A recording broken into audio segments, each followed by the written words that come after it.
नमस्कार दोस्तों सामान्य हिंदी के टॉपिक में कल आपने वर्ण विचार के पार्ट फर्स्ट को पढ़ा था, जिसमें हमने स्वर ध्वनियों के बारे में बात की थी। आज मैं बात कर रहा हूँ वर्ण विचार के पार्ट सेकंड के बारे में, जिसमें हम टॉपिक को आगे बढ़ाते हुए अयोगवाह ध्वनियों की आज हम बात कर रहे हैं, और फिर अगले पार्ट में हम बात करेंगे व्यंजन ध्वनियों की। तो अगर अभी तक आपने स्वर ध्वनियों का यानी इसका पार्ट फर्स्ट यदि अभी तक आपने नहीं देखा है तो नीचे उसका डिस्क्रिप्शन में लिंक दिया हुआ है, आप वहाँ से उसे ज़रूर देखें। तो चलिए बात करें अयोगवा ध्वनियों की कि अयोगवा ध्वनियाँ क्या होती हैं हिंदी में।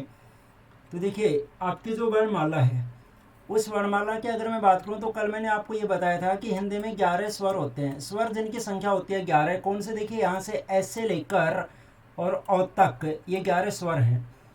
ऐसे लेकर ओ तक हिंदी में ये 11 स्वर है। इसके बाद अगर हम बात करें तो आगे जो आपका क होता है उस क से लेकर है तक वो 33 व्यंजन माने जाते हैं। 11 स्वर और 33 व्यंजन, कैसे आपके व्यंजन शुरू हो जाएंगे। लेकिन अगर आपने कभी नोटिस किया हो तो अपनी वर्णमाला में ये दो ध्वनियाँ और होती हैं। अब ये दोनों ध्वनियाँ क्या हैं? इनको हम ना तो स्वर कह सकते क्योंकि स्वर तो ऐसे लेकर ओ तक हैं, और ना ही हम इनको व्यंजन कह सकते क्योंकि व्यंजन कैसे शुरू होंगे और कैसे शुरू होकर है तक होंगे। तो फिर ये दोनों ध्वनियाँ क्या हैं? इनकी अगर हम बात करें, ये ना तो स्वर हैं और ये ना ही व्यंजन है, तो फिर ये दोनों ध्वनियाँ क्या हैं दोस्तों? ये दोनों ध्वनियाँ होती हैं अयोगवाह ध्वनियाँ। और इसी टॉपिक की आज हमें चर्चा करनी है। तो देखिए क्या होती हैं अयोगवाह ध्वनियाँ। आपको बता देता हूँ पहले कि अयोगवाह का मतलब क्या होता है। देखिए, जो अयोगवाह शब्द है, ये अयोगवाह शब्द अ प्लस योग प्लस वहा से मिलकर बना हुआ है। ये जो आपका अयोगवाह शब्द बना, ये शब्द बना दोस्तों अ प्लस योग प्लस वहा से मिलकर बना। अब इसमें अर्थ क्या होता है वो देखिए। अ का अर्थ होता है बिना। अ अगर कहीं भी उपसर्ग के तौर पर लगेगा तो आपको पता है उसका अर्थ आता है बिना या रहित या नहीं। इस प्रकार से जैसे अ प्लस नाथ शब्द बनता है अनाथ, बिना नाथ का, या जिसका कोई नाथ नहीं है, जिसका कोई स्वामी नहीं है। तो यहाँ पर अ का अर्थ हो गया बिना। अगर हम बात करें योग, तो देखिए योग का अर्थ होता है जोड़ना, योग करना। और वहाँ का अर्थ होता है दोस्तों वहन करना या फिर लिखना। यानी इसका मतलब क्या हो गया? अ यानी बिना, योग यानी जोड़े, और वहाँ यानी वहन करना या लिखना। यानी जिन ध्वनियों को बिना जोड़े नहीं लिखा जा सकता वो ध्वनियाँ कहलाती हैं अयोगवाह ध्वनियाँ। जिनको आप बिना जोड़े नहीं लिख सकते, जैसे अगर हम बात करें आपको क लिखना है तो क आप स्वतंत्र रूप से क लिख लेंगे, इस प्रकार से कोई दिक्कत नहीं आएगी। लेकिन ये जो ध्वनियाँ हैं ये आप देखेंगे अपने वर्णमाला में भी इनको एक के साथ जोड़कर दिखाया गया है। आपको अगर कहीं भी विसर्ग लगाना है, इसे हम विसर्ग कहते हैं, अगर कहीं भी विसर्ग लगाना है तो इस प्रकार अकेला विसर्ग तो नहीं लग जाएगा, ये कहीं ना किसी के साथ ही लगेगा विसर्ग। तो ये ऐसी ध्वनियाँ हैं जिनको स्वतंत्र रूप से नहीं लिखा जा सकता, जिनको बिना किसी वर्ण में जोड़े नहीं लिखा जा सकता, इनको किसी ना किसी वर्ण में जोड़कर ही लिखना होता है। अर्थात इनकी परिभाषा क्या होती है? अर्थात वे ध्वनियाँ जिन्हें किसी वर्ण में जोड़े बिना नहीं लिखा जाता अयोगवाह ध्वनियाँ कहलाती हैं। जैसे 3 प्रकार की ध्वनियों की हम बात कर रहे हैं, स्वर ध्वनियाँ, व्यंजन ध्वनियाँ और अयोगवाह ध्वनियाँ। स्वर और व्यंजन को आप स्वतंत्र रूप से लिख सकते हैं, लेकिन अयोगवाह ध्वनियों का आप स्वतंत्र रूप से नहीं लिख सकते, इनको किसी न किसी वर्ण में जोड़कर ही लिखा जाएगा। फिर चाहे आप इन्हें स्वर में जोड़कर लिखें या आप इन्हें व्यंजन में जोड़कर लिखें, वो अभी मैं आगे बताऊंगा आपको। जैसे अनुस्वार है वो केवल स्वर पर ही जोड़ा जाता है, तो इनके अब आगे हम डिटेल से बात करेंगे, तो आप समझ गए होंगे अयोगवाह ध्वनियाँ क्या होती हैं। चलिए टॉपिक को आगे बढ़ाएं। हिंदी में 3 अयोगवाह ध्वनियाँ मानी जाती हैं। अलग अलग विद्वानों के अलग अलग मत हैं, कोई 2 मानते हैं, कोई 3 मानते हैं, लेकिन आमतौर पर 3 ध्वनियाँ प्रचलन में है, और तीनों को मैं आपको समझा रहा हूँ कौन कौन सी 3 ध्वनियाँ। देखिए, एक होता है अनुस्वार। अनुस्वार जिसको आप इस प्रकार बिंदु के रूप में लिखते हैं, ये मैंने इसका मार्क दिया हुआ है यहाँ पर, बिंदु के रूप में लिखा जाता है।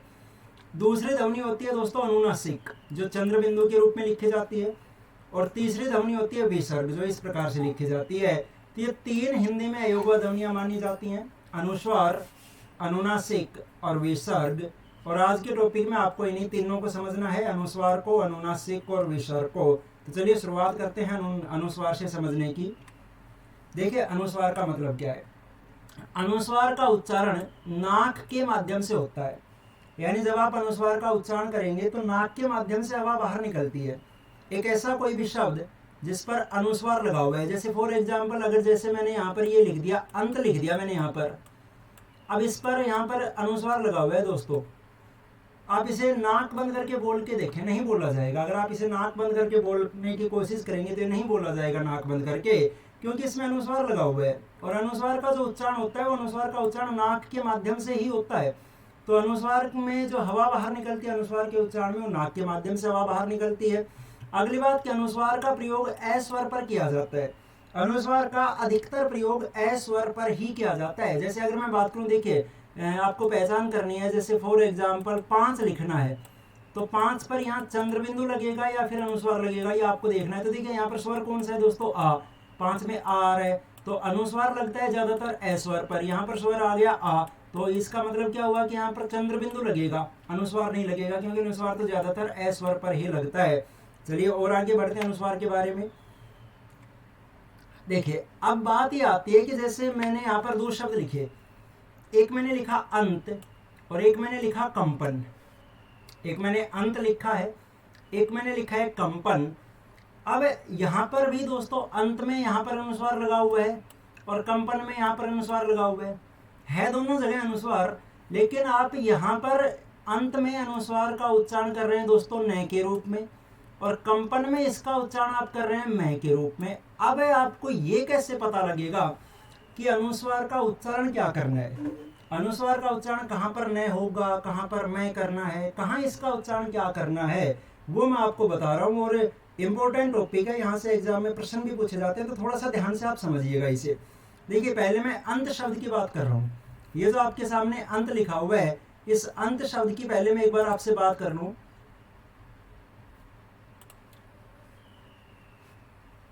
देखिए आपको पता करना है कि अनुस्वार का उच्चारण क्या होगा।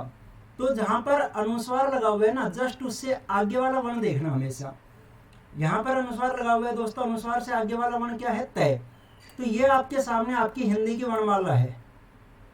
अब इसमें आप तय ढूंढे, देखिए तय कहाँ है, तय ये रहा। अनुस्वार के जस्ट बाद में जो वर्ण आ रहा है, अनुस्वार के जस्ट बाद में जो वर्ण आ रहा है उसका 5वां देखो, उसका 5वां क्या होगा। जैसे अनुस्वार के बाद में दोस्तों आया तय, तो देखिए तय का 5वां क्या है, तय का 5वां होगा दोस्तों न। और अनुस्वार हमेशा पंचम वर्ण, ये जो पंचम वर्ण है यही हमेशा अनुस्वार में बदलता है। तो यहाँ पर अनुस्वार के बाद तय आ रहा है, तो अनुस्वार बदल जाएगा तय के 5वें में। तय का 5वां क्या है दोस्तों, न, तो ये आधे न में बदल जाएगा। बदलना हमेशा आधे में, ये ध्यान रखना। अब जैसे कंपन की अगर हम बात करें, तो यहाँ पर अनुस्वार के बाद आ गया पै, तो पै का 5वां देखेंगे आप। यहाँ पै का 5वां क्या है दोस्तों, पै का 5वां है मैं, तो यहाँ अनुस्वार बदल जाएगा मैं के रूप में। बाकी कह जो का तो लिख देंगे, पै भी लिख देंगे, न भी लिख देंगे, लेकिन अनुस्वार के स्थान पे आधा मैं लिख देना है। चलिए ऐसे में और एग्जाम्पल आपको बता देता हूँ। जैसे यहाँ पर लिखा हुआ जंगल। अब देखिए जंगल को आपको अनुस्वार को बदल के लिखना है, तो यहाँ पर अनुस्वार के बाद क्या आ गया दोस्तों, गए। अनुस्वार के बाद गए आ गया, तो गए देखो, गए कहाँ पर है, गए ये रहा। अब गय का 5वां देखिए आप, गय का 5वां क्या है दोस्तों, यह। गय का 5वां है यह, तो जय तो ज्यों का त्यों लिखा जाएगा, जय के बाद अनुस्वार था, ये अनुस्वार लिख दिया जाएगा आधे यह के रूप में। यह हमने लिख दिया, इसको आधा करने के लिए हमने नीचे लगा दिया हलंत, ये हमने यहाँ पर हलंत लगा दिया ताकि आधा हो जाए। ये जंगल का मानक रूप बन गया। जैसे और अगर हम बात करें, जैसे गंगा। अब देखिए अनुस्वार के जस्ट बाद में आ रहा है दोस्तों गय, अनुस्वार के जस्ट बाद गय आ रहा है, तो गय का 5वां देखें, गय का 5वां यह हो जाएगा, तो यहाँ पर भी अनुस्वार यह में बदल जाएगा। जैसे हम बात करें चंचल, देखिए अनुस्वार के जस्ट बाद में क्या आ गया दोस्तों, चय आ गया। अनुस्वार के जस्ट बाद में चय आ गया, तो चय का 5वां देखो, ये चय रहा आपके सामने। अब चय का 5वां देखिए, चय का 5वां क्या हो जाएगा दोस्तों, यह हो जाएगा। यहाँ पर जो अनुस्वार बदलेगा वो अनुस्वार बदल जाएगा आधे यह में, ये यहाँ पर बदल गया आधे यह में, इस प्रकार से लिखा गया। जैसे अगर हम बात करें, शब्द लिखा हुआ है आपके सामने पंडित। अब इसमें देखिए अनुस्वार के बाद आ गया डे, तो डे का 5वां देखो, ये डे रहा, इसका 5वां क्या हो जाएगा दोस्तों, अणय। तो यहाँ पर ये जो अनुस्वार बदल जाएगा, ये अनुस्वार बदल जाएगा आधे अणय के रूप में। उम्मीद करता हूँ आपको समझ में आ गया कि अनुस्वार किस में बदलेगा। अनुस्वार को जब बदला जाता है तो उसे कहा जाता है उसका मानक रूप। जैसे अगर मैं कह दूं जंगल का मानक रूप क्या होगा, तो दोस्तों जंगल का मानक रूप हो जाएगा ये। अगर मैं कह दूं चंचल का मानक रूप क्या होगा, तो चंचल का मानक रूप हो जाएगा ये वाला। यानी अगर कभी भी आपसे एग्जाम में मानक रूप पूछा जाए तो उसमें से अनुस्वार जो है उस अनुस्वार को बदल कर लिख देना, वो उसका मानक रूप बन जाएगा। तो इसका एक बार एक एग्जाम में एक प्रश्न देखा गया था, वो प्रश्न मैं आपको बता रहा हूँ और आप कमेंट में मुझे उसका आंसर बताएंगे। प्रश्न पूछा गया था कि पंचांग का मानक रूप क्या होगा। ये आपके सामने शब्द था दोस्तों पंचांग, ये इस प्रकार से लिखा हुआ है पंचांग। एक अनुस्वार यहाँ पर लगा हुआ है दोस्तों, और एक अनुस्वार यहाँ पर लगा हुआ है। पंचांग, आपको पंचांग का मानक रूप बताना था, यानी मानक रूप का मतलब क्या था कि ये दो अनुस्वार लगे हुए हैं, इन दोनों अनुस्वार को बदल के आपको लिखना था। तो आप मुझे कमेंट करके बताएंगे कि पंचांग का मानक रूप क्या होगा। इस प्रकार से दोस्तों इनके मानक रूप बदले जाते हैं। चलिए और थोड़ा सा हम टॉपिक को आगे बढ़ाएं। मैंने कहा कि अनुस्वार बदल जाएगा पांचवें में। अब देखिए, अगर अनुस्वार के बाद क, च, ट, त, प इनमें से कोई एक आएगा तो कोई दिक्कत नहीं है, वो इनके पांचवें में बदल जाएगा। लेकिन अगर अनुस्वार के बाद य, र, ल, व, स आ गया तो फिर अनुस्वार किस में बदलेगा, क्योंकि इनका तो पांचवा होता ही नहीं है, तो फिर किस में बदलेगा। तो ध्यान रखें, इनमें दोस्तों अनुस्वार अनुस्वार के रूप में ही रह जाएगा, ये इसमें बदलेगा नहीं। साथ में एक बात और बता दूं कि जब आप उस शब्द को बोलेंगे, जैसे हमने लिखा, देखिए जैसे मैं लिख दूं संयम, ये स, ये और मैं, और यहाँ पर लगा हुआ है दोस्तों अनुस्वार। तो देखिए अनुस्वार के बाद क्या है दोस्तों, अनुस्वार के बाद आ गया ये। तो ध्यान रखिए, अनुस्वार तो अनुस्वार में ही रह जाएगा, लेकिन जब आप इसे बोल लेंगे तो अनुस्वार के बाद जो वर्ण आ रहा है उस पर थोड़ा सा दबाव देकर बोला जाता है। जैसे हम इसे संयम नहीं बोलते, संयम बोल लेंगे, यह पर थोड़ा सा दबाव देना पड़ेगा, संयम नहीं होगा, संयम हो जाएगा। जैसे संवाद होता है, संवाद, स के ऊपर अनुस्वार लगा हुआ होता है, उसके बाद वा आता है, तो वो संवाद नहीं होता, वो संवाद होता है, वहां पर वह पे थोड़ा सा दबाव देना होता है। तो ये दोस्तों हो गया अनुस्वार को मानक रूप में बदलना। तो उम्मीद करता हूँ आपको समझ में आ गया होगा, और अगर आपको बहुत अच्छे से समझ में आ रहा है तो प्लीज़ चैनल को सब्सक्राइब कर लें, बेल आइकन जरूर दबा लें ताकि आगे आने वाली वीडियो का नोटिफिकेशन आपको समय पर मिल जाए, और वीडियो को लाइक करें, ज़्यादा से ज़्यादा अपने दोस्तों के पास शेयर करें। चलिए दोस्तों, अनुस्वार आपको अगर समझ में आ गया तो अब हम बढ़े अनुनासिक की ओर। देखिए अनुनासिक क्या है, तो मैंने कहा कि अनुनासिक का उच्चारण नाक व मुंह से होता है। अनुस्वार का उच्चारण हमने देखा था केवल नाक से होता है, जबकि अनुनासिक के उच्चारण में नाक व मुंह से हवा बाहर निकलती है, और इसका प्रयोग केवल हिंदी भाषा के शब्दों में होता है। यानी अनुनासिक का प्रयोग कभी भी संस्कृत भाषा के शब्दों में नहीं होगा, और जो शब्द संस्कृत से जो कि तो हिंदी में आए हैं उन्हें कहा जाता है तत्सम शब्द। यानी इसका प्रयोग कभी भी तत्सम शब्दों पर नहीं होगा, वो जब हम आगे तत्सम तद्भव पढ़ेंगे तब आपको डिटेल से बता दूंगा। ध्यान रखना, इसका प्रयोग कभी भी तत्सम शब्दों में नहीं होगा, हिंदी भाषा के शब्दों पर ही इसका प्रयोग होता है, बाकी इसमें ज्यादा कुछ समझने की आवश्यकता नहीं है। अगर हम बात करें विसर्ग की, तो देखिए विसर्ग मूल रूप से संस्कृत भाषा की ध्वनि है, जो विसर्ग है वो मूल रूप से संस्कृत भाषा की ध्वनि है, और इसका प्रयोग केवल संस्कृत भाषा के शब्दों अर्थात तत्सम शब्दों में होता है। अभी मैंने आपको बताया था कि जो शब्द संस्कृत से जो कि तो हिंदी में आ गए वो तत्सम शब्द कहलाते हैं, और विसर्ग का प्रयोग केवल संस्कृत के शब्दों यानी तत्सम शब्दों पर ही होता है। तो यानी सीधा सा मैं ये कह सकता हूँ कि जिस भी शब्द पर विसर्ग लगा हुआ है तो उसका मतलब वह तत्सम शब्द है। तो दोस्तों ये आप थोड़ी सी जानकारी याद रख लेंगे अनुनासिक और विसर्ग के बारे में। बाकी मुख्य रूप से आपको यहाँ पर समझना था वो अनुस्वार का टॉपिक समझना था। चलिए और वीडियो को थोड़ा सा आगे बढ़ाते हैं। देखिए स्वर आपने पढ़ लिए, अयोगवा ध्वनियां आपने पढ़ ली, अब हम थोड़ी सी बात कर ले व्यंजन के बारे में। तो व्यंजन की परिभाषा मैं आपको कल बता भी चुका था, व्यंजन क्या होते हैं। जिन ध्वनियों के उच्चारण में आवाज स्वर यंत्र से बाधित होकर बाहर निकलती है उन्हें व्यंजन कहा जाता है। जिन ध्वनियों के उच्चारण में आवाज निर्बाधित रूप से बाहर निकल जाती है उन्हें स्वर कहते हैं, और जिनके उच्चारण में आवाज स्वर यंत्र से बाधित होकर यानी टकराकर बाहर निकलती है उन्हें व्यंजन कहा जाता है। यहाँ पर मैं आपको व्यंजन की बेसिक बातें बता देता हूँ, थोड़ी थोड़ी बातें। देखिए एक शब्द आपके सामने आता है द्वित्व व्यंजन। द्वित्व व्यंजन, अब इसका मतलब क्या होता है द्वित्व का वो देखिए पहले आप। दो समान व्यंजनों के एक साथ आने पर लिखा गया जो व्यंजन होता है वो द्वित्व कहलाता है। यानी सीधा सा मतलब यह है कि दो एक जैसे व्यंजनों को एक साथ लिख देना, दो समान व्यंजनों को एक साथ लिख देना ही द्वित्व कहलाता है। जैसे अगर हम बात करें, देखिए कुत्ता, अब यहाँ पर दो व्यंजनों को एक साथ लिखा गया, जैसे दो समान व्यंजन है तय, इनको एक साथ लिख दिया गया। आप इसे ऐसे भी लिख सकते हैं, ऐसे भी लिख सकते हैं। जैसे अगर हम बात करें मिट्टी, तो इसमें तय को दो बार लिखा गया है, ऐसे लिखें चाहे फिर आप ऐसे लिखें। जैसे अगर हम बात करें अन्न, इसमें न को दो बार लिख दिया गया, आप ऐसे लिख सकते हैं या फिर आप ऐसे लिख सकते हैं। दोस्तों दो समान व्यंजनों को एक साथ लिखना ही द्वित्व कहलाता है। बहुत सीधी सी बात है। इसका एग्जाम में एक बार एक प्रश्न पूछा गया, प्रश्न क्या था मैं आपको प्रश्न दिखाता हूँ। देखिए स्क्रीन पर प्रश्न दिख रहा है आपको, किस विकल्प में द्वित्व का प्रयोग नहीं हुआ है। दोस्तों इससे इजी मुझे नहीं लगता कोई प्रश्न हो सकता था, लेकिन मेरे आधे से ज्यादा साथियों को ये नहीं पता होगा शायद कि द्वित्व क्या होता है, और उस चक्कर में प्रश्न गलत हो गया।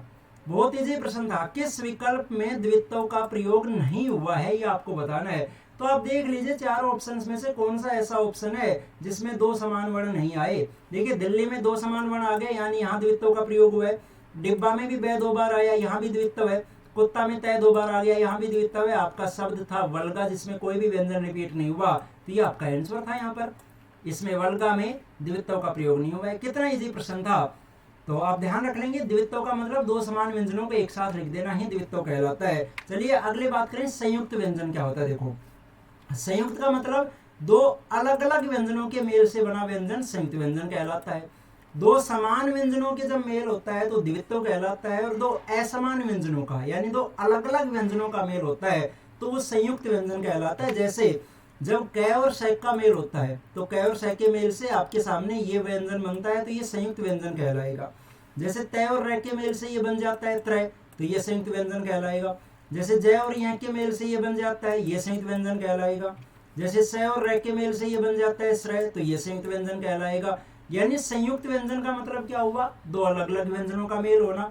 द्वित्व व्यंजन का मतलब क्या हुआ, दो एक जैसे व्यंजनों का मेल होना। तो आप समझ गए होंगे व्यंजन के बारे में, बहुत बेसिक सी बात मैंने की है। बाकी कल का जो आपका वीडियो रहेगा वो स्पेशल व्यंजन के बारे में रहेगा, जहां पर हम व्यंजन को विशेष रूप से समझेंगे, अच्छे तरीके से समझेंगे। तो दोस्तों बाकी बात करते हैं कल के वीडियो में, व्यंजन के टॉपिक के डिटेल से बात करते हैं। धन्यवाद दोस्तों।